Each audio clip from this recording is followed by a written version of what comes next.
ನಮಸ್ಕಾರ ವೀಕ್ಷಕರೇ, ನವಗ್ರಹ ಪರಿಹಾರ ಚಾನಲ್ಗೆ ಸ್ವಾಗತ ಸುಸ್ವಾಗತ. ನಾನು ನಿಮ್ಮ ವಿಶ್ವಾನಂದ ಆಚಾರ್ಯ. ಬನ್ನಿ ಇಂದಿನ ವಿಷಯ ತಿಳಿಯೋಣ. ವಾಹನದ ಫ್ಯಾನ್ಸಿ ನಂಬರ್ ಆಯ್ಕೆ ಮಾಡುವಾಗ ಈ ತಪ್ಪುಗಳನ್ನು ಮಾಡಲೇಬೇಡಿ. ಕೊನೆ 4 ಸಂಖ್ಯೆ ಸಾಕೆ. ಸಂಖ್ಯಾಶಾಸ್ತ್ರದ ಪ್ರಕಾರ ಪೂರ್ಣ ರಿಜಿಸ್ಟ್ರೇಷನ್ ನಂಬರ್ ಯಾಕೆ ಬೇಕು? ನ್ಯೂಮರಾಲಜಿ ರಿಸರ್ಚ್ ಪ್ರಕಾರ ತಿಳಿಯೋಣ. ಇಂದು ಬಹುತೇಕ ಜನರು ವಾಹನಕ್ಕೆ ಫ್ಯಾನ್ಸಿ ನಂಬರ್ ತೆಗೆದುಕೊಳ್ಳುವಾಗ ಕೊನೆಯ 4 ಅಂಕೆಗಳನ್ನು ಮಾತ್ರ ಪರಿಗಣನೆ ತಗೊಂತಾರೆ, ಅಂಕೆಗಳನ್ನಷ್ಟೇ ನೋಡುತ್ತಾರೆ. ಆದರೆ ಒಂದು ಪ್ರಶ್ನೆ, ಆರ್ಟಿಒ ದಾಖಲಿಸುವುದು ಪೂರ್ಣ ರಿಜಿಸ್ಟ್ರೇಷನ್ ಸಂಖ್ಯೆ, ವಾಹನದಲ್ಲಿ ನೇಮ್ ಬೋರ್ಡ್ ಹಾಕುವುದು ಪೂರ್ಣ ರಿಜಿಸ್ಟ್ರೇಷನ್ ಸಂಖ್ಯೆ ಆಗಿದ್ದರೆ ಸಂಖ್ಯಾಶಾಸ್ತ್ರದಲ್ಲಿ ಕೇವಲ ಕೊನೆಯ 4 ಸಂಖ್ಯೆಗಳನ್ನು ಮಾತ್ರ ಯಾಕೆ ಪರಿಗಣನೆ ತಗೊಂತಾರೆ? ಇದೇ ಪ್ರಶ್ನೆಗೆ ಉತ್ತರ ಹುಡುಕುವ ಪ್ರಯತ್ನ ಇಂದು ನೋಡೋಣ. ಕೊನೆವರೆಗೂ ವಿಡಿಯೋನ ನೋಡಿ. ಸಾಮಾನ್ಯವಾಗಿ ಹಲವಾರು ವಾಹನದ ಕೊನೆಯ 4 ಅಂಕೆಗಳನ್ನಷ್ಟೇ ಫ್ಯಾನ್ಸಿ ನಂಬರ್ ಎಂದು ಹೇಳುತ್ತಾರೆ.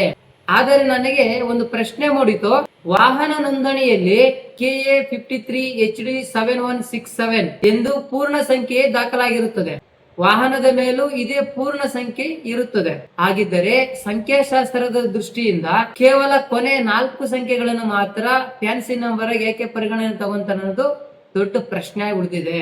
ನಾನು ಅನುಸರಿಸುವ ನ್ಯೂಮರಾಲಜಿ ಪ್ರಕಾರ ಇಂಗ್ಲಿಷ್ ನ ಆಲ್ಫಾಬೆಟ್ ಅಂಕೆಗಳಾದ A to Z ವರೆಗೂ ತನ್ನದೇ ಆದ ಒಂದು ಮೌಲ್ಯವನ್ನ A ನಿಂದ Z ವರೆಗೂ ಅಕ್ಷರಗಳಿಗೆ ಸಂಖ್ಯಾ ಮೌಲ್ಯವನ್ನು ನ್ಯೂಮರಾಲಜಿ ಪ್ರಕಾರ ನೀಡಲಾಗಿದೆ.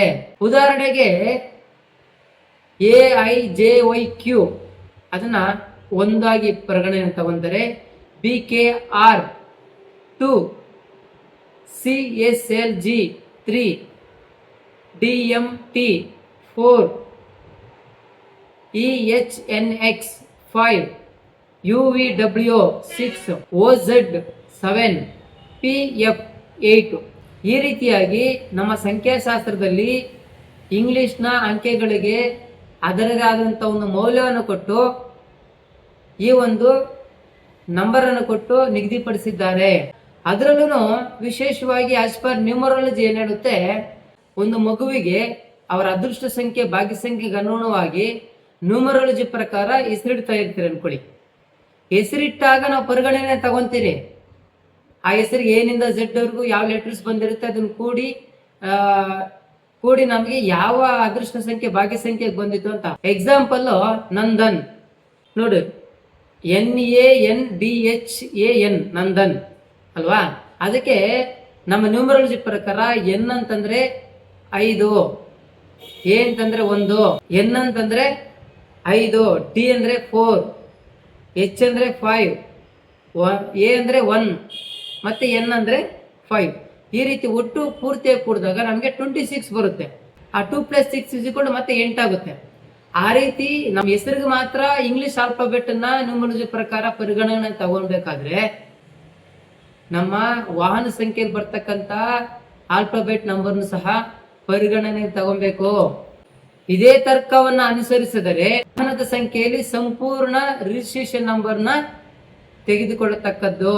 ನೀವು ಬರೀ ಕೊನೆಯ 4 ಅಂಕೆಗಳನ್ನ ಮಾತ್ರ ಪರಿಗಣನೆ ತಗೊಂತೀರಾ. ಪೂರ್ಣ ಸಂಖ್ಯೆ ನಿಮ್ಮ ಭಾಗ್ಯ ಸಂಖ್ಯೆಗೆ ಅದೃಷ್ಟ ಸಂಖ್ಯೆಗೆ ವಿರುದ್ಧ ಆಗಿದ್ದಾಗ ಆ ಫಲಗಳು ನಿಮ್ಮ ಮೇಲೆ ಪ್ರಭಾವ ಬೀಳುವಂತಹ ಸಾಧ್ಯತೆಗಳಿದೆ.